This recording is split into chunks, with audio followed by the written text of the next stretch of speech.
The person I am talking about today is called YAZEED ESSA. This man drives the FBI insane.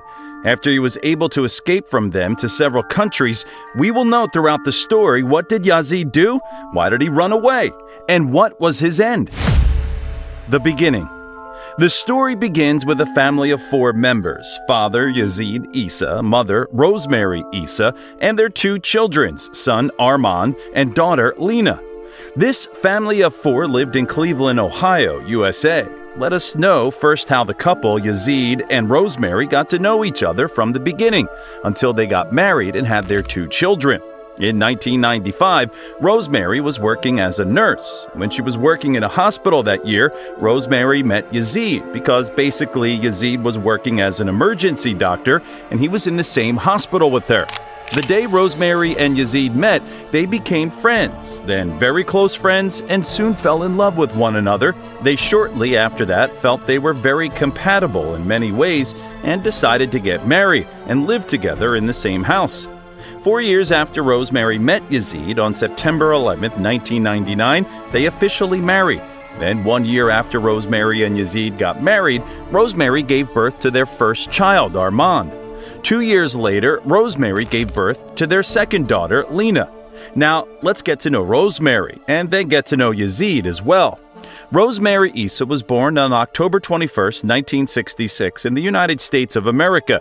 As for Rosemary's life before marriage and before leaving her family to live with her husband YAZEED, she was a very close woman to her family, and her family meant everything to her. She used to always take the opinion of her family on any topic and discussed with them all matters of her life. Other than that, Rosemary was a very beloved woman among her friends and colleagues, always encouraging and supporting them. There were no problems between her and anyone at all. This is a brief overview of Rosemary's prior life. As for YAZEED ESSA, what has been mentioned is where exactly he was born, but YAZEED's parents were originally from one of the Arabic countries. Then they migrated to Lebanon and settled in the capital of Lebanon, Beirut. YAZEED either was born in Palestine or he was born in Lebanon after his parents emigrated. Sources do not mention exactly where he was born. Correspondingly, several years later, YAZEED's family moved again, this time to the United States, settling in Cleveland. After the family moved to the United States, YAZEED began to attend medical school and started to study anesthesia. Then he became a doctor, like I mentioned earlier. In 1996, YAZEED established a company with his brother as his partner. Faris is YAZEED's brother. This company that was created by YAZEED and Faris, the company was doing really great. Their business dealings were very good and everything was fine. However, only 2 years after YAZEED and Faris established this company in 1998, Faris and YAZEED were charged with fraud and theft. But despite this, their company was still operating and still making very large profits, meaning that after the fraud charge, nothing changed other than that during the same period, YAZEED lost his job as a doctor as he started drinking alcohol, so he was fired once and for all. And not only that, YAZEED also began to have many affairs with so many women. Surprisingly, Rosemary knew about this. So much so that YAZEED would bring women and take them to his room, with Rosemary at home and knowing everything and seeing them in front of her own eyes. Of course, problems and disputes between Rosemary and YAZEED were numerous, because he was cheating on her, Rosemary, and because of drinking, too. YAZEED, however, was a completely cold person, doing anything he wanted, not caring about his wife or anyone else. In 2005, YAZEED was 36 years old and Rosemary was 38 years old. In this year, this family was very rich. YAZEED could provide his family with everything they wanted and anything they needed. They had a big house with a swimming pool. That is to say, things were going really well in this period. On February 24, 2005, Rosemary got into her Volvo car heading to a theater to attend a performance there. After Rosemary got into her car driving down Wilson Mills Road to this theater, but while Rosemary was driving on this road, she suddenly began to slow down dramatically. She began to swerve right and left, and she hit another car.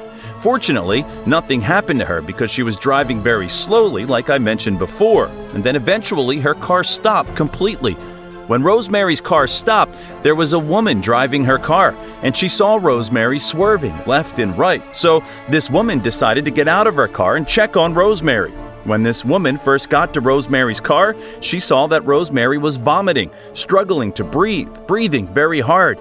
This woman immediately did her part and called on an ambulance. When the ambulances arrived, they took Rosemary directly to the hospital. When they arrived, the doctors tried to save Rosemary's life. They did everything they could. They tried as much as they could, but only an hour later, Rosemary ESSA died.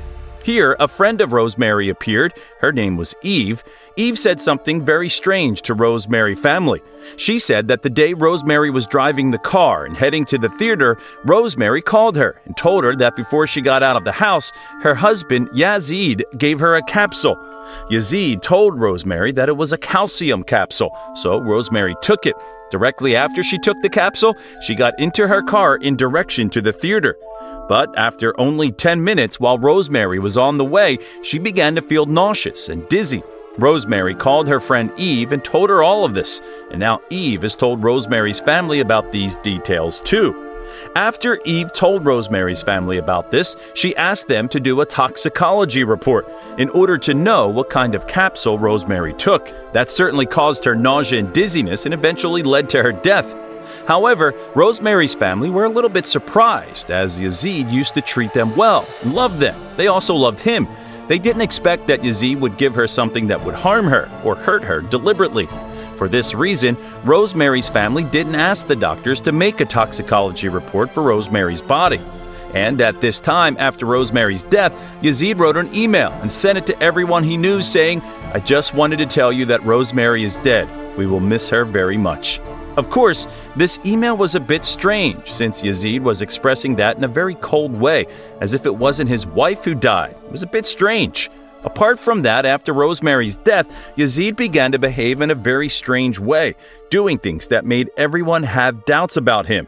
For example, after Rosemary's death, he refused to help Rosemary's family with anything.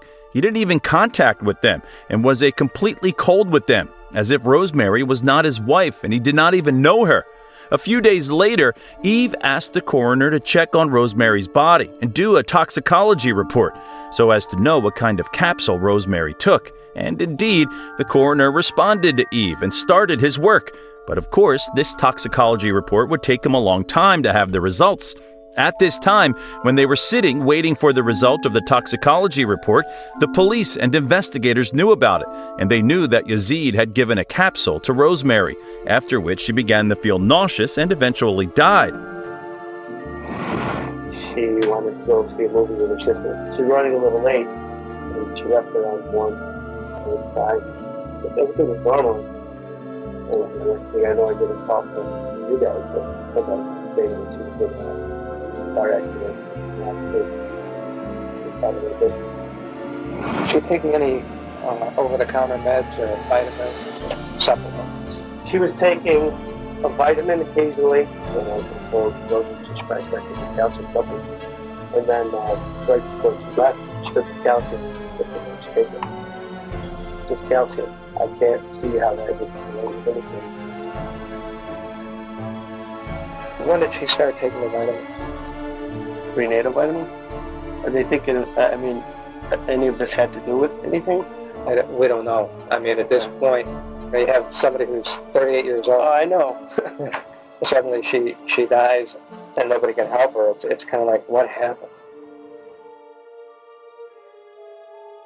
I think I have most of what I need at this point. Are there calcium pills still at home? Mm-hmm. Would you mind if I followed you back to your home and collected those? No. That'd be great. Not at all? Okay. Anything else you can think of? I've thought of everything. The policemen and interrogators decided to interrogate YAZEED, interrogating him, and yes, they headed to YAZEED's house, knocked on the door. YAZEED opened the door of the house for them, and they went inside the house. The first thing the police and investigators saw when they entered YAZEED's house, two women inside, named Margarita Montana and Michelle Madeline. Interestingly, when the police and the interrogators first saw these two women, they asked YAZEED, "Who are these two women, and what are they doing in your house?" He then replied that he brought them to take care of his 2 children after the death of his wife, Rosemary. But in fact, these 2 women weren't brought to take care of his children. He was having a sexual relationship with both of them. And of course, the police and detectives didn't know about it. Well, the police and investigators asked YAZEED to give them a capsule of the same type as the one he gave to Rosemary to examine it and make sure what type and what capsule it is exactly. They also asked him what kind of capsule did he give to Rosemary. YAZEED replied and said that it was a calcium capsule. The police asked him again, well, why did you give Rosemary this calcium capsule that day? YAZEED replied that Rosemary had a period of time talking to him about osteoporosis, so he used to give her these calcium capsules to strengthen her body and help her avoid osteoporosis. Anyways, YAZEED gave them the same kind of capsule he gave Rosemary. The police took it and left YAZEED's house. After the policeman left, YAZEED took his 2 sons, Armand and Lena, and drove them to Rosemary's sister to sit there during this period. On that same day, in the middle of the night, YAZEED called Rosemary's sister and told her that his brother Faris had a car accident and that he should go to check on his brother for some days to take care of him. Rosemary's sister immediately told the police and investigators that YAZEED was leaving in order to take care of his brother after the accident. Immediately, the police and interrogators suspected that YAZEED could escape and that they would not see him again, so they in turn went to YAZEED's house, knocked on the door, yet no one answered. But the shocking thing is that at this time when the police were heading to YAZEED's house, YAZEED had already traveled and escaped, went to Canada, and later on to Cyprus. Shortly after YAZEED went to Cyprus, the result of the toxicity of Rosemary's body came out, as well as the result of the examination of the capsules that the policeman took from YAZEED's house. Unexpectedly, these capsules were not calcium capsules, but cyanide capsules. Immediately, as soon as these results appeared, a first-degree murder warrant was issued against YAZEED. Here, the persecution for YAZEED ESSA began at international persecution, since YAZEED traveled to Cyprus, as I already mentioned to you. However, before we know what happened in this pursuit and what the cops and the investigators did, let us know what YAZEED's plan exactly was and why he gave Rosemary that cyanide capsule. Presumably, the fastest way from YAZEED and Rosemary's house to the theater is the highway. Cars there are driving too fast and no people walk on foot this road. YAZEED's plan was to give Rosemary a cyanide capsule as she got into her car and walked down that highway. While Rosemary drives on this highway, she of course would drive at a very high speed, and in the meantime, the cyanide begins to take effect, so Rosemary wouldn't be able to drive and would get in an accident, which would cause her death straightforward. That was YAZEED's plan, and through it there will be no toxicology report or anything else. What can be discovered? A woman who had an accident while driving fast and died, and things will end up like this. But the thing that came to our mind now, if Rosemary had an accident on this highway, she must have crashed into another car and thus caused injury or death to another person as well. Imagine. I mean, if YAZEED's plan had worked, 2 people could have died, not only one, Rosemary and the person she would crash into. But of course, in the end, Rosemary took a different road than that one. It was a normal road, which is the Wilson Mills Road, like I mentioned to you earlier. Surprisingly, on this day Rosemary died, YAZEED went to a bar, kept drinking, and celebrated that day as if nothing happened at all. Now let's move to what did YAZEED do the day he moved to Cyprus. After he moved there, he stayed there for several days, but he discovered that Cyprus had an extradition treaty with the United States, meaning anytime the United States requested YAZEED, the Cyprus police would hand him over to them directly. As soon as YAZEED knew this information, he went directly to Lebanon. And of course, Lebanon has no treaty with the United States on extradition, so he would be safe there and reassured that he will not be arrested. In addition to that, Lebanon is safe for YAZEED. YAZEED also had friends in there, as well as family members in Lebanon, relatives I mean. The situation is easier for him there than any other place. 3 months after YAZEED moved to Lebanon, the FBI knew all of this information, and yet they couldn't do anything. All they could do was to wait for him until he returns to the United States of America, or travel to another country with an extradition treaty between it and the United States. What we're doing today is making a plea to YAZEED, if he is watching, to come back to Cleveland and answer to the charges before him. So what did he do after moving to Lebanon? YAZEED started a completely new life and he even changed his name to Maurice Khalifa. He even wore glasses and grew a beard, changing his shape completely. His number and his email address as well. He changed everything in his life. The shocking thing is that the one who helped him in all these things was a man named Jamal Khalifa. This person was a relative of YAZEED Issa. Jamal is the one who helped YAZEED get a safe house in Lebanon, and he also helped him get a new ID card. And not only that, they used to spend a lot of time hanging out together in bars and nightclubs, living a very normal life. Jamal was hiding the truth of this killer. And of course, the authorities were waiting for him to leave Lebanon. They couldn't do anything about it. Shockingly, the authorities have been waiting for a year and a half for YAZEED to leave Lebanon. After a year and a half, YAZEED actually left. This time, YAZEED traveled again to Cyprus. This was in October 2006. As soon as the plane landed at one of the airports in Cyprus, YAZEED got out of the plane. He was arrested immediately. However, the Cyprus authorities refused to extradite YAZEED to the United States of America. They had one condition for that. The condition was that there is no death penalty. They said, if you want to execute YAZEED, we will never hand him over to you. The U.S. authorities told them that he would not be sentenced to death, and they asked them to hand him over to them. Shockingly, YAZEED had been sitting in prison in Cyprus for 3 years. During these 3 years, the authorities of Cyprus and of the United States have been discussing and confronting each other, fighting for the extradition of YAZEED Issa, because the Cyprus authorities would not have liked to extradite him and eventually execute him in the United States. And you will, or said another way, there is no hard evidence, no physical evidence, no scientific evidence whatsoever to connect YAZEED Issa to this crime. However, after those 3 years in 2009, the Cypriot authorities finally extradited YAZEED Issa to the United States. On the 9th of January 2010, the trial of YAZEED Issa began. He was charged with first-degree murder. But during the trial, YAZEED's defense team argued that there is no conclusive evidence to prove that YAZEED gave Rosemary the capsule, only her confession to her friend Eve, and that it is possible that she was lying. The defense team also stated that YAZEED left the United States not because he wanted to run away from the police, but to travel with the aim that he wanted to spend a vacation and spend some quality time away from the United States. They did not execute any search warrants at Margarita's home. You will hear that they made no effort, or very little effort, to investigate her as a suspect in this case. The shocking thing that was mentioned in the court is that there were many witnesses against YAZEED, and these people were from Lebanon. But what did these Lebanese witnesses say? They said in court that YAZEED himself, when he was in Lebanon, he would brag among them that he had killed his wife. He would always tell them that he had killed her and that he had fled the United States. On April 20th, 2005, the Cuyahoga County coroner ruled that Rosemary Issa died as a result of acute cyanide intoxication. When this tragedy was announced, this 38-year-old mother of two had been in her grave for nearly 2 months. Meanwhile, her husband had fled this country and had fled this country over a month earlier and had started a new life in Beirut, Lebanon, living as Maurice Khalifa.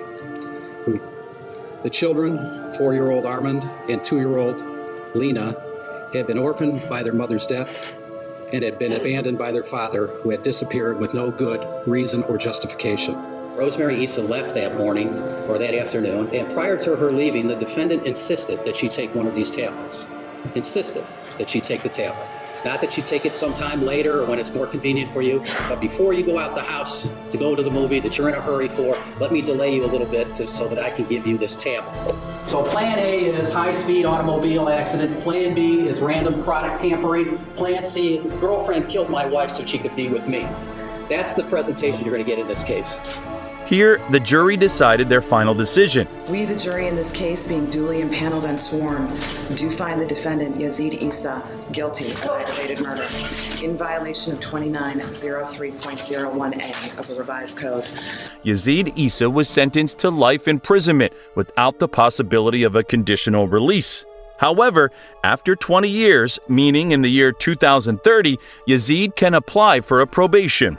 We're going to end our story today with something very shocking.